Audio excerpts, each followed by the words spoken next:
శివుడు 9 వివిధ రూపాల్లో ప్రకటించాడని, ప్రతి రూపానికి ఒక ఆలయం ఉందని నమ్మకం. అలంపూర్ తెలంగాణలోని నవబ్రహ్మ ఆలయాలు ఇంకా పూర్తిగా వివరించబడని ఒక రహస్యంగా ఉన్నాయి.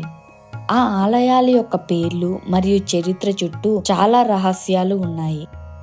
స్థల పురాణం ప్రకారం రససిద్ధులు శివుని ఆశీర్వాదాలతో ఈ దేవాలయాన్ని బ్రహ్మేశ్వరునికి అంకితం చేశారు. ఈ నవబ్రహ్మల పేర్లు మీకు ఏ పురాణాల్లోని దొరకవు.